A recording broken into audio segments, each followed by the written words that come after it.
tarde a todos. Para quem não me conhece, eu sou o Alexandre, sou médico, curador de atenção à saúde aqui do TRE de São Paulo, né? E dando continuidade ao programa Promovendo Saúde no TRE de São Paulo, né? Hoje nós temos a honra, né, de receber o professor Dr. Roberto Murad Vessani, que ele é chefe do setor de glaucoma do Departamento de Oftalmologia da Universidade Federal de São Paulo, a graduação em Medicina e Residência Médica e Oftalmologia pela Faculdade de Medicina da USP, especialização na área de glaucoma pelo New York Eye and Ear Infirmary de Nova York, é doutor em Ciências pelo Departamento de Oftalmologia do Hospital das Clínicas da Faculdade de Medicina da USP e atual vice-presidente da Sociedade Brasileira de Glaucoma. Espero não ter errado nenhum título seu aqui, doutor. Então, em nome da Secretária de Gestão de Pessoas, a senhora Paula Helena Batista, do diretor-geral, o senhor Cláudio Correia, eu gostaria de agradecer imensamente, né, ao Conselho Brasileiro de Oftalmologia, à Sociedade Brasileira de Glaucoma, e ao senhor, principalmente, né, por ter, compartilhar um pouco do seu conhecimento conosco, né, servidores e servidoras do Tribunal Regional Eleitoral de São Paulo. Não vou me alongar muito, agradeço também aos servidores e servidoras que vieram aqui, estão presentes para aprender um pouco mais sobre esse tema tão importante. Professor, a palavra é sua. Boa tarde, Alexandre, doutor Alexandre, boa tarde a todos, as pessoas do TRE, é um prazer estar aqui. Fico muito feliz em poder conversar um pouquinho sobre esse tema que é tão importante num mês em que a gente fala sobre a questão da consciência sobre o glaucoma, né? Eu vou começar a minha apresentação, eu vou abordar alguns pontos principais sobre a doença, mas a ideia é também abrir para perguntas e para que a gente possa discutir dúvidas importantes sobre o assunto. É claro que a gente não vai conseguir esgotar tudo, né? Porque o tema, como vocês vão perceber, ele pode ser muito amplo, por conta de uma série de informações. Então, eu vou compartilhar minha tela. Só um minutinho aqui.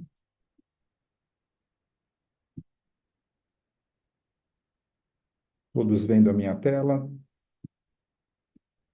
Perfeito. Muito bem. Então, vamos falar então um pouco sobre o glaucoma, diagnóstico e tratamento precoce para salvar a sua visão.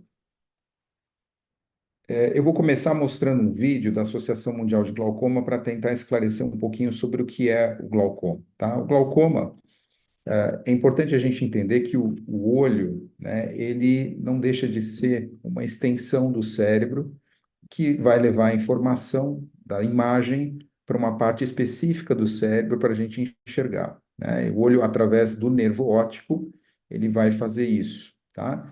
Na parte da frente do olho, a gente tem naturalmente a produção de um líquido e a drenagem desse líquido de forma contínua para manter a tensão do olho. Nos pacientes com glaucoma, existe uma dificuldade dessa drenagem, e essa dificuldade de drenagem pode fazer com que haja um aumento da pressão do olho no paciente, e esse aumento da pressão do olho se transmite para as várias estruturas do olho, incluindo o nervo óptico, tá?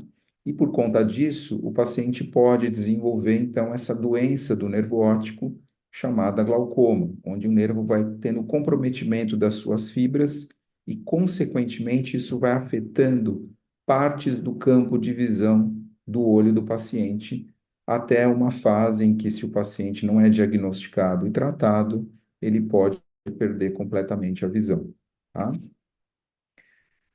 Então, basicamente, a doença é uma doença progressiva, onde existe essa atrofia do nervo característica e que vai dar alterações no campo de visão do paciente, que é medido através de um exame específico chamado campo visual, tá? Como vocês veem aqui por essas imagens. Esse aqui é um exemplo de um paciente começando a desenvolver a doença para ilustrar para vocês como ela começa, tá? Então, vejam, abaixo a gente tem as imagens do nervo, e as setas brancas mostram o começo da lesão do nervo por perda de fibras, onde você vê essa faixa escura. E essa perda dessas fibras vai levar a uma alteração no campo de visão representado ali por aquele triângulo preto e branco representado pela seta escura, tá? Então, à medida que a gente vai perdendo partes do nervo, a gente vai perdendo partes do nosso campo de visão.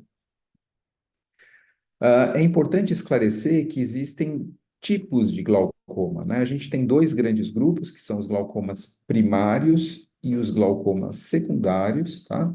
E dentro desses grandes grupos, a gente tem o glaucoma primário de ângulo aberto e o glaucoma primário de ângulo fechado, que são as principais causas de glaucoma no mundo e que a gente vai acabar discutindo mais nessa apresentação, tá? Mas existem também glaucomas chamados secundários, por mecanismos específicos diferentes, que podem ser também pelo ângulo aberto e por ângulo fechado. Vamos falar primeiro do glaucoma primário de ângulo aberto, porque ele é o mais frequente na população mundial, tá? A gente fala algo em torno de 3% da população do mundo, tá? Existe nessa doença, então, uma lesão do nervo óptico característica, geralmente relacionada a um problema da pressão intraocular elevada por conta daquele problema de drenagem que eu disse para vocês, tá?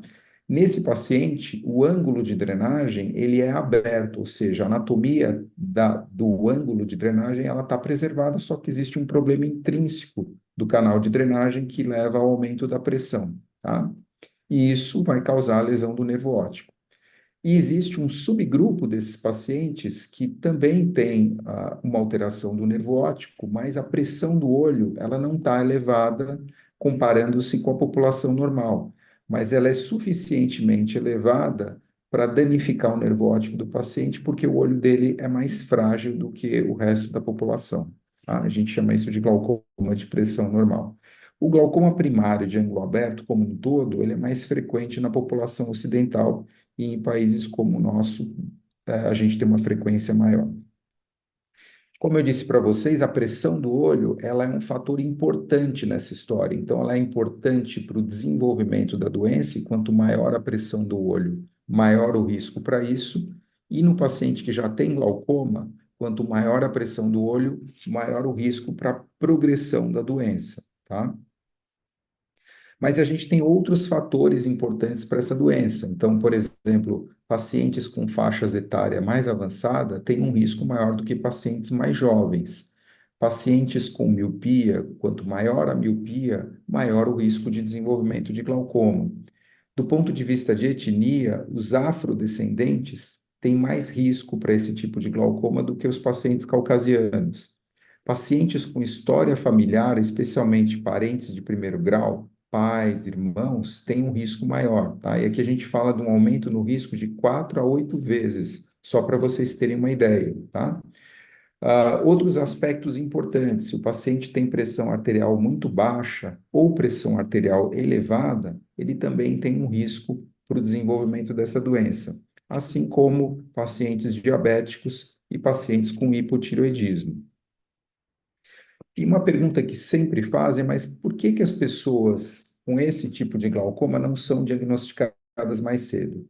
Porque o glaucoma primário de ângulo aberto, normalmente nas fases iniciais da doença, ele não costuma dar sintomas, tá? O paciente só começa a perceber a doença em fases mais avançadas da doença, por isso que a gente chama de doença silenciosa e perigosa, tá? Então, o que vai fazer a diferença é o exame de rastreamento com o médico oftalmologista, que vai ajudar a fazer o diagnóstico precoce. E a gente vai discutir isso um pouco mais detalhado adiante, tá? Agora eu vou falar de um outro tipo de glaucoma que é importante destacar, que é o glaucoma primário de ângulo fechado. Ele é diferente do glaucoma de ângulo aberto. Por quê? Porque a anatomia da parte da frente do olho é um pouco mais estreita, um pouco mais apertada. O que eu quero dizer é que o canalzinho de drenagem, ele fica mais próximo da íris. E nesses pacientes, o que acaba acontecendo é que começam a formar aderências entre a íris e o canal de drenagem do olho. E isso pode levar ao aumento da pressão e, consequentemente, o comprometimento do nervo óptico, tá? Levando ao glaucoma. Esse tipo de glaucoma é um pouco diferente do glaucoma primário de ângulo aberto. Por quê? Porque ele costuma dar mais sintomas. O paciente sente, com o aumento da pressão, dependendo das circunstâncias, ele pode ter um pouco mais de dores em pontada, de pequenas crises de embaçamento, o olho pode ficar um pouco mais vermelho, Em situação mais grave, com um aumento súbito da pressão, ele pode ter uma crise de dor forte, com vermelhidão e diminuição da visão. Essa é uma situação grave de urgência e muitas vezes o paciente vai parar no pronto-socorro para fazer um tratamento mais intenso, mais agudo, com o médico plantonista para baixar essa pressão, que pode chegar a níveis muito altos. Esse tipo de glaucoma, ele tem uma prevalência no mundo menor, tá? Aqui é em torno de 0,5%, mas ele é mais comum nas populações asiáticas. Aqui no Brasil, a gente tem que destacar as populações de origem indígena, né? Ficar atento com esse tipo de paciente. E ele é maior, o risco é maior em pacientes com olhos pequenos, especialmente aqueles pacientes que têm hipermetropia elevada, tá? Ah, a gente tem também os glaucomas secundários, como eu falei para vocês, tanto de ângulo aberto como de ângulo fechado, e o que difere aqui é que existem outros mecanismos levando a esse tipo de problema do aumento da pressão intraocular.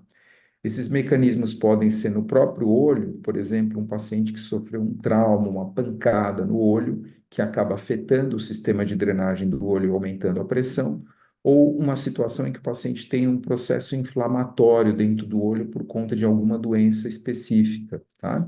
Mas também pode acontecer, por exemplo, num paciente que tem uma malformação no corpo e que também acaba levando a uma malformação no olho que leva ao aumento da pressão do olho por conta dessa malformação, tá? Então, são vários os tipos de glaucomas secundários que podem ser diferentes e é importante destacar que eles são diferentes porque, às vezes, o tratamento pode ser um pouco mais complexo do que os glaucomas primários. Também é importante destacar que existem glaucoma em bebês e crianças, tá? Nos bebês e nas crianças pequenas, esse glaucoma é mais raro, tá? Então, nos Estados Unidos se fala em 1 para cada 10 mil nascidos vivos, mas a diferença aqui é que esse glaucoma é muito grave, porque o olho do bebê e da criança, ele é mais elástico, e o aumento da pressão do olho pode aumentar, mudar as dimensões do olho, alterar as estruturas do olho, né? Especialmente a córnea, que pode sofrer um inchaço e mudar o seu aspecto. Esse tipo de glaucoma é muito grave e ele é um glaucoma praticamente em 100% dos casos cirúrgico, tá? Ah, o glaucoma também pode acometer pacientes jovens, adolescentes e adultos jovens, só que nesses pacientes não existe alteração da estrutura do olho porque o olho já não é mais tão elástico. O que difere ele um pouquinho do glaucoma primário de ângulo aberto do adulto, que vem depois dos 40 anos, é que ele pode ter pressões intraoculares muito altas e ser muito agressivo, tá? Esse é um glaucoma também que tem que ter muita atenção no indivíduo jovem. Vamos falar rapidamente sobre um pouco sobre a epidemiologia, que a gente já comentou no começo, mas a gente vai falar alguns pontos importantes, tá? Então, o glaucoma é a causa número 1 de cegueira irreversível e prevenível no mundo, tá? A gente fala aí de uma prevalência global, somando o glaucoma de ângulo aberto e glaucoma de ângulo fechado, em torno de 3,5% na população entre 40 e 80 anos. Existem estudos sugerindo que em 2020 a gente chegou a 76 milhões de pessoas afetadas e que em 2030 a gente vai chegar a aproximadamente 95 milhões e 2040 quase 112 milhões de pessoas. Também é importante lembrar que a gente acredita que em 2020, por volta de 8 milhões de pessoas têm um comprometimento importante da visão de longe ou cegueira por causa dessa doença. A cegueira é uma preocupação grande, né, na questão do glaucoma, e tem estudos sugerindo que o percentual de pacientes que pode ficar cego em um olho não é pequeno, pode chegar a mais de 20% dos casos, e em até 10% dos casos o paciente pode ter cegueira nos dois olhos. Daí a gravidade e a preocupação com essa doença. Falando das diferenças no mundo e da prevalência, né, na África, a prevalência do glaucoma primário de ângulo aberto é maior, né?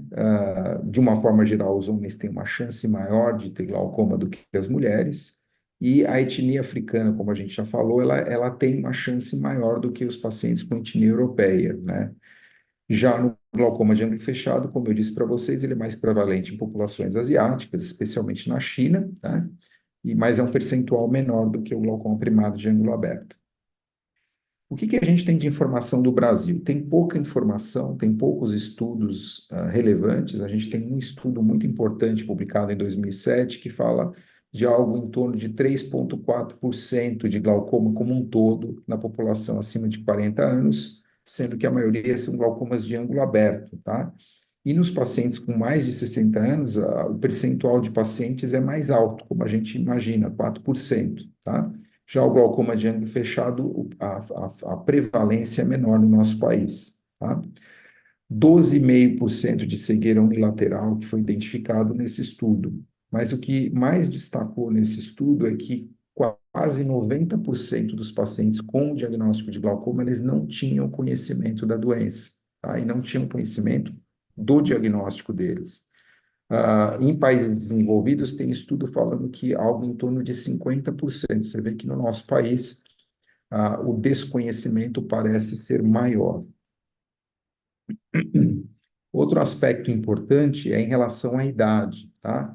Acredita-se que a chance de desenvolver glaucoma, ela quase que dobra por década de vida a partir dos 40 anos. Por isso que os indivíduos com faixa etária maior são indivíduos que precisam ser avaliados com mais atenção no exame oftalmológico. E em relação a impacto econômico, né? Eu acho que uma das coisas que a gente tem que pensar é que essa doença, ela, sem dúvida, assim como outras doenças, pode trazer um impacto econômico muito grande, né? A gente não tem estudos muito importantes no Brasil sobre o assunto, mas os estudos americanos falam que mais de 10 milhões de consultas com oftalmologista cada ano podem estar relacionadas a glaucoma, e a gente tem impactos relacionados a benefícios de seguro social, perda de impostos, gastos com cuidados em saúde, né? Numa avaliação econômica feita há mais de 10 anos atrás, falava-se num custo do governo americano com algo em torno de 1,5 bilhões de dólares por ano, tá? Para mostrar a relevância da atenção, né, da questão de saúde pública dessa doença especificamente, especialmente num país como o Brasil. Mas o que é importante a gente destacar aqui é o impacto na vida do paciente, né? Então, tenho certeza que vários de vocês já devem ter familiares ou conhecidos com a doença e sabem que essa doença pode trazer limitação para as atividades diárias, como dirigir, como trabalhar, por conta do comprometimento do campo de visão. E esse comprometimento do campo de visão acaba também aumentando o risco de acidentes domésticos. O paciente pode ter quedas, cair, tropeçar, bater em objetos que ele não está conseguindo identificar no exame, no seu dia a dia, né? Além disso, existem muitos pacientes que acabam desenvolvendo maior risco para transtorno de saúde mental, ansiedade, depressão, medo de ficar cego, né? Então, isso acaba tendo um impacto muito significativo na vida do paciente que tem esse diagnóstico.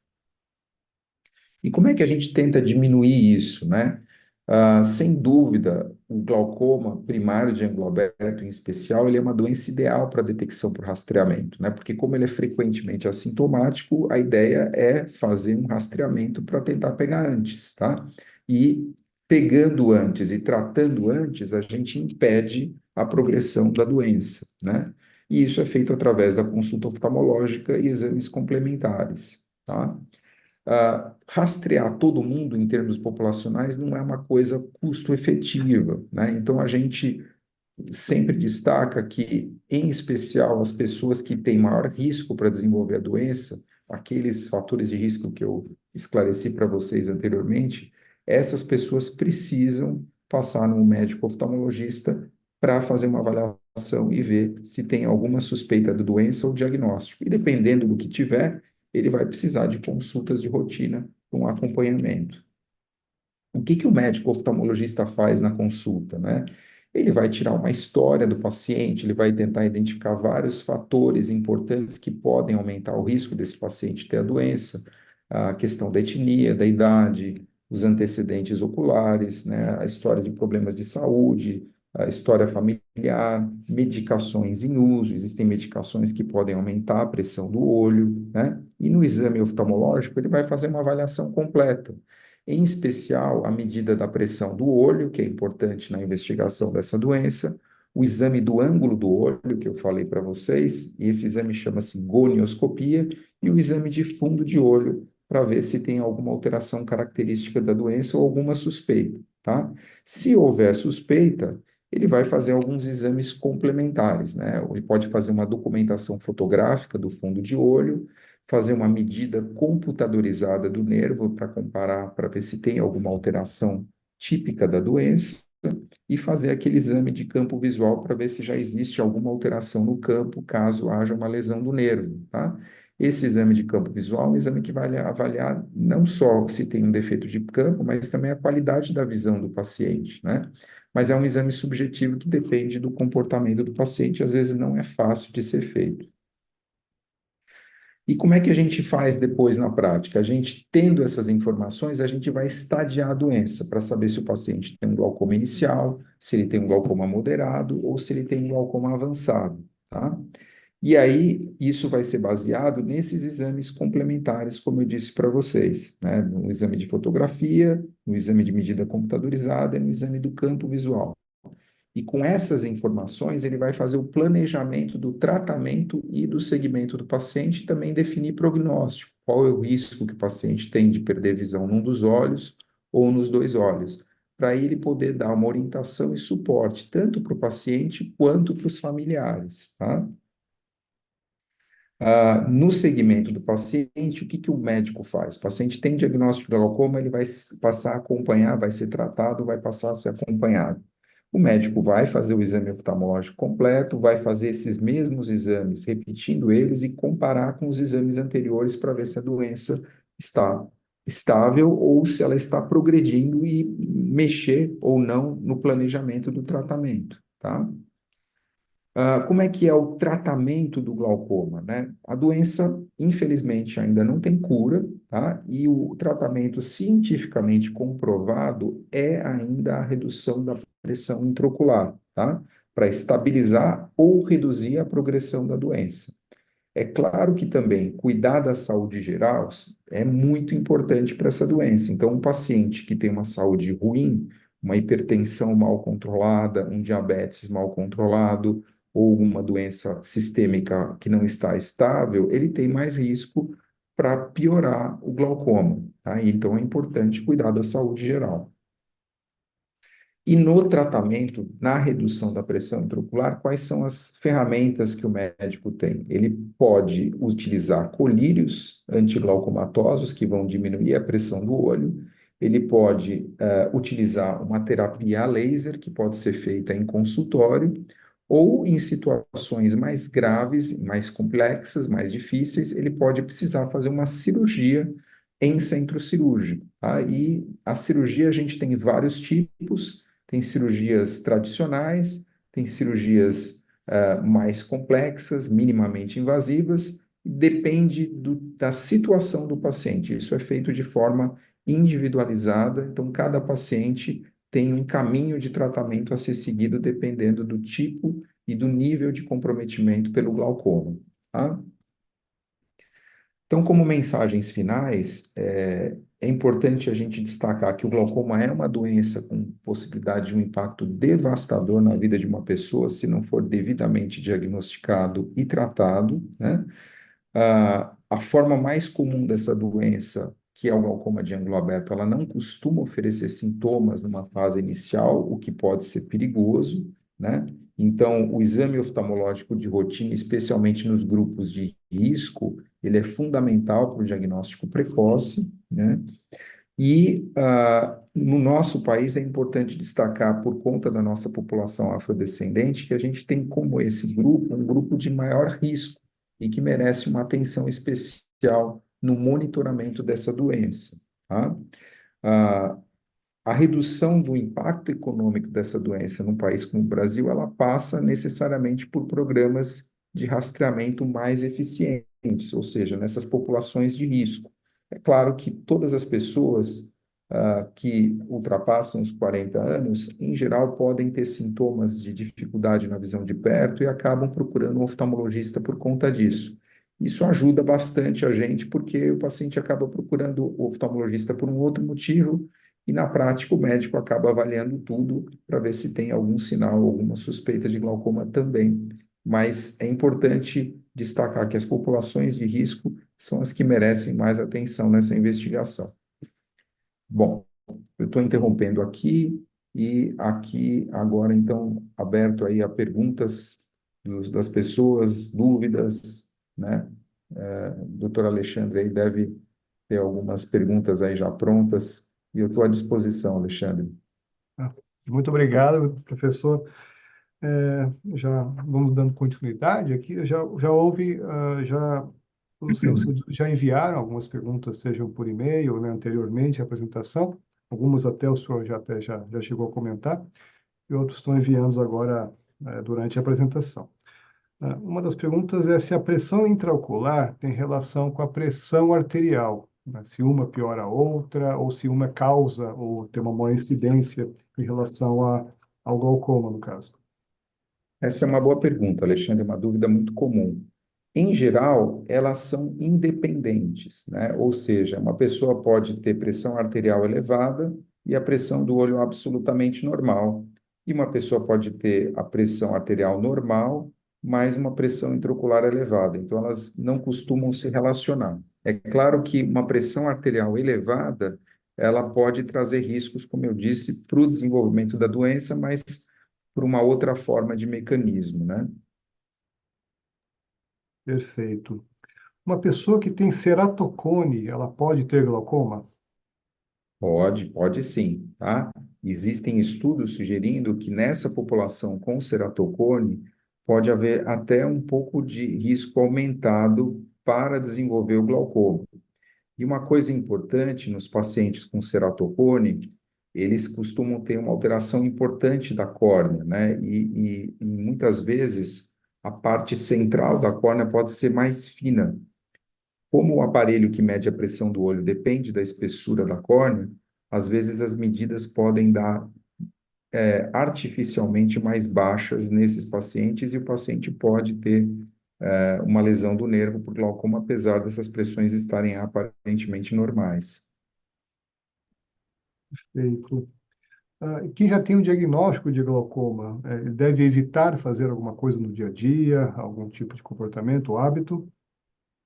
Boa pergunta. As pessoas com diagnóstico de glaucoma, especialmente o glaucoma de ângulo aberto, o primário de ângulo aberto, que é o mais frequente, elas têm que ter cuidado com o uso de corticoides, tá? Cortisona, medicações anti-inflamatórias que são usadas às vezes em doenças autoimunes, às vezes até médicos ortopedistas, dependendo da situação, podem indicar usar essa medicação. Por quê? Porque os corticoides eles podem aumentar a pressão intraocular nesse grupo de pacientes. Eles são mais sensíveis ao uso de corticoides, especialmente por via oral, mas também os corticoides tópicos próximos ao olho ou dentro do olho. E uma outra coisa importante também, existem alguns hábitos que a gente tem que ter um pouco de atenção. Muitas pessoas hoje gostam de, por exemplo, praticar yoga, né? A yoga ela é uma atividade muito interessante, mas existem algumas posições da yoga, por exemplo, a posição invertida, na qual pode haver um aumento muito grande da pressão intraocular. Então, essas pessoas que têm o diagnóstico de glaucoma devem evitar essas posições da yoga que podem causar aumento da pressão do olho, né? Eu acho que a próxima pergunta tem até a ver com essa última explicação sua, se a prática da atividade física intensa interfere no glaucoma, alguém já com diagnóstico. Essa também é uma excelente pergunta, né? A atividade física aeróbica, corrida, caminhada, bicicleta, com moderação, em geral, ela é muito bem-vinda, tá? Então, isso já foi estudado. Uma pessoa que tem uma atividade física aeróbica equilibrada, né? Bicicleta, corrida, ela pode até ter um pouco de benefício nisso, porque a pressão do olho costuma ter uma redução nas primeiras horas após a atividade aeróbica, tá? Mas uma atividade mal conduzida, por exemplo, um exercício de musculação, onde o indivíduo faz o movimento respiratório errado, por exemplo, na hora que ele levanta o peso e inspira ao mesmo tempo, ele pode ter um aumento da pressão venosa da cabeça e, consequentemente, do olho, tá? Então, é importante nas atividades de musculação, que não são proibidas nesse paciente, mas elas devem ser feitas com o movimento respiratório correto, para evitar esse tipo de situação, né? Interessante, bem interessante. A outra pergunta é se a forma como ingerimos os líquidos interfere na pressão intraocular, talvez se a hidratação interfere de alguma maneira. Olha, em geral, não, tá? Se você consome líquidos num volume normal, habitual, né, não costuma ter aumento da pressão do olho. É claro que se você ingere uma quantidade de líquido elevada em pouco tempo, isso também já foi estudado, isso pode levar a um aumento transitório da pressão do olho, tá? Que geralmente acaba se reduzindo depois de uns 40 minutos, uma hora. Mas não é recomendado fazer isso. Então, se você, por exemplo, tomar 1 litro de água em 5 minutos, isso pode causar um aumento da pressão do olho transitório, tá? Mas se você consome em quantidades fracionadas ao longo do dia, não há perigo, tá? Não há nenhum tipo de preocupação com isso. Perfeito. Uma pergunta que já vem agora, né, já, do pessoal que está nos assistindo, se os bebês podem ter glaucoma, acho que na sua apresentação você já disse que infelizmente sim. A Nilva pergunta se a cirurgia corretiva da miopia é uma das formas de se prevenir o glaucoma. Ora, essa pergunta é bem importante. Não, né? Essa é a questão. A cirurgia refrativa, ela, claro que quando bem indicada, o paciente bem avaliado, ela tem bons resultados. Na cirurgia refrativa, o que acontece é que o procedimento acaba tratando a córnea, tá? Especialmente a córnea, cirurgia refrativa a laser. E esse tratamento da córnea, ele pode acabar mudando as características dela, especialmente nos casos de miopia, ela acaba ficando um pouco mais fina, e quando você mede a pressão do olho nesses pacientes operados, a pressão medida, ela vai ser artificialmente mais baixa do que a pressão verdadeira, pelo método que o aparelho de medida de pressão faz. E aí é que mora o perigo, porque se o colega mede a pressão nesse paciente e vê uma pressão que está normal, pode-se acreditar que o paciente não tem glaucoma e às vezes ele tem, porque o nervo óptico já tem alterações, mas a pressão parece normal. Então, na verdade, a cirurgia não vai melhorar a doença, ela vai só mudar artificialmente a medida da pressão do olho, tá? Perfeito, obrigado, doutor. A Joalina pergunta se o fato de ter pressão alta no olho já é considerado diagnóstico de glaucoma. Boa pergunta. Eu não comentei na apresentação, mas existe uma condição chamada hipertensão ocular. O que que é isso? A pessoa tem a pressão do olho mais alta do que a média da população, tá? Então, só para lembrar, a pressão normal do olho pode variar de 8, 10 até 20, 21, né? Milímetros de mercúrio. E uma pessoa pode ter, por exemplo, 24, 25 milímetros de mercúrio de pressão, é uma pressão acima do normal, mas o nervo óptico dela ainda está normal, ela não tem a lesão típica de glaucoma que é no nervo, tá? Essa pessoa é chamada de hipertensa ocular.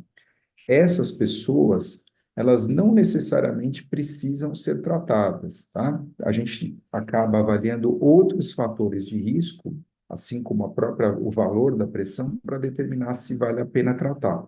Existem pacientes com hipertensão ocular que tem um risco maior para caminhar para desenvolver glaucoma. E aí a gente trata antes disso acontecer. Então, por exemplo, um paciente com uma pressão de 28, já é uma pressão mais alta, ele provavelmente vai ser um paciente que a gente vai pensar em tratar para evitar que o paciente desenvolva uma lesão do nervo por glaucoma. Perfeito. Uma pessoa que não se identifica relata que tem 11 graus de miopia, né, e faz mapeamento de retina ano a ano. Não sei se é exatamente uma pergunta, mas se isso já seria o suficiente, né, para prevenir ou para acompanhar, um acompanhamento anual. Isso é muito importante, Alexandre. O alto míope, ele tem um risco elevado de desenvolver essa doença, tá? Tem estudos falando que o risco ele é exponencial. Quanto maior a miopia, maior o risco. Então, o alto míope, ele tem que ter uma atenção especial, não só pela avaliação da retina, porque eles têm mais risco de descolamento de retina por conta da retina ser mais delicada, mas o nervo óptico deles também pode ser mais frágil, tá? E esses pacientes, eles precisam ser observados com muita atenção, porque a investigação de glaucoma neles é mais difícil. Ela confunde mais, inclusive, até o médico oftalmologista. Então, alguns desses casos precisam ser acompanhados muito de perto, muitas vezes com esses exames complementares que a gente comentou, para ter uma avaliação cuidadosa. Mas tudo depende do exame de fundo de olho.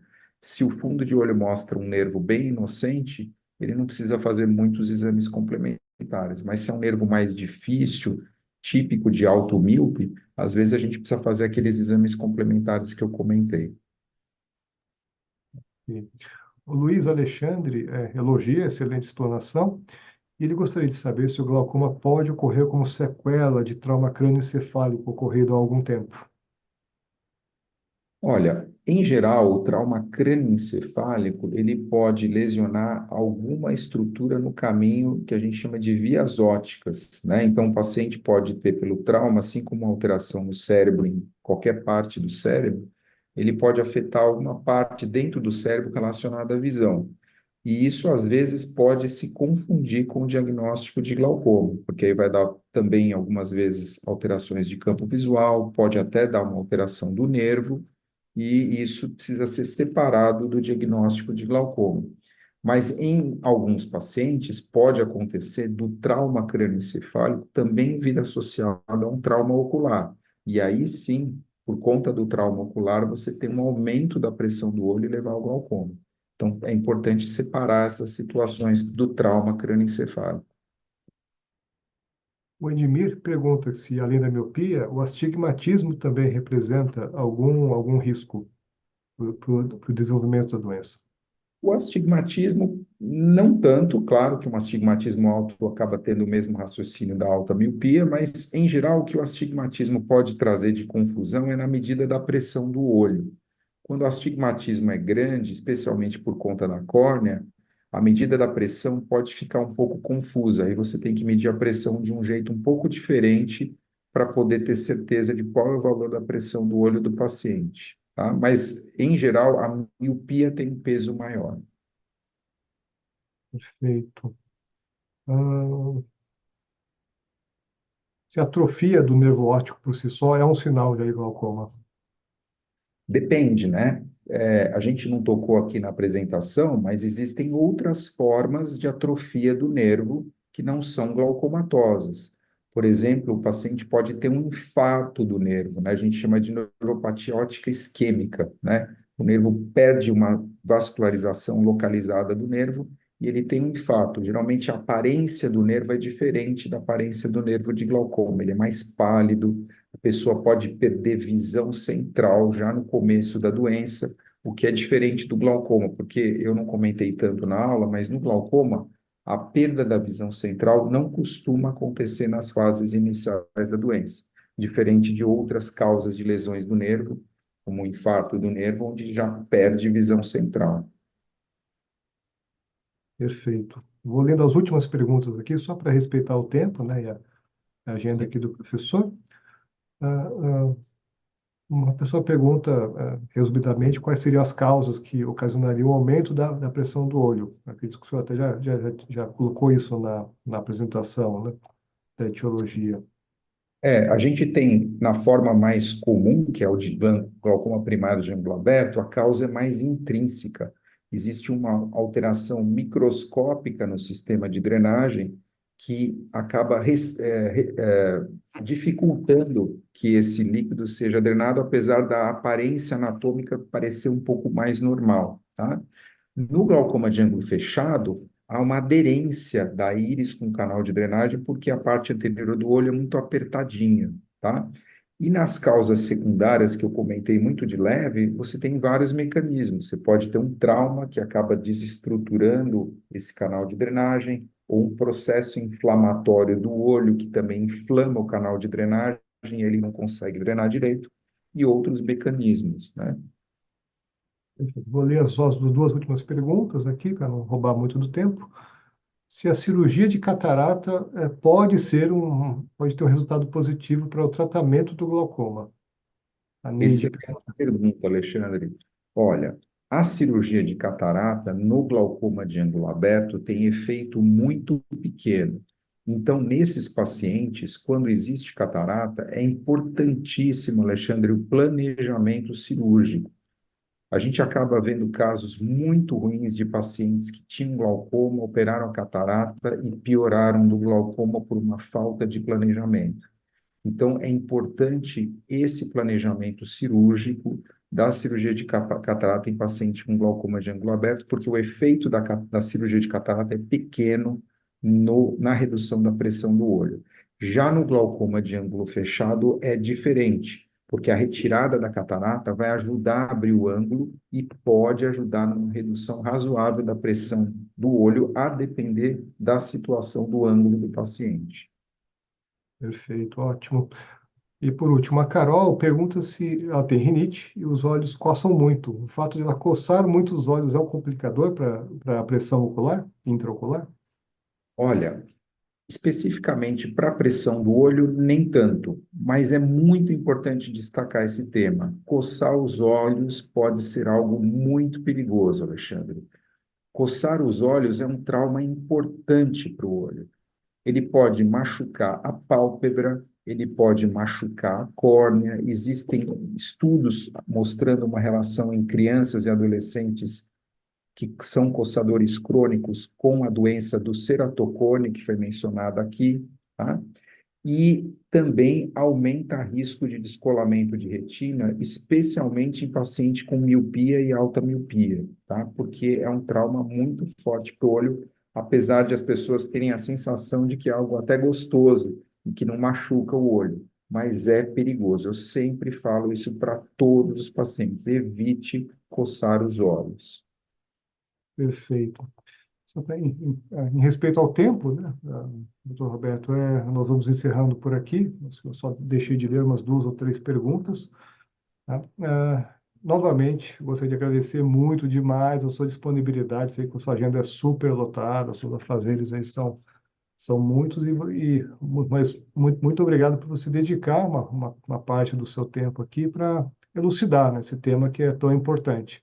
Então, em nome de todos os servidores e servidoras do TRE de São Paulo, né, fica aqui o nosso agradecimento e a nossa parceria em qualquer necessidade.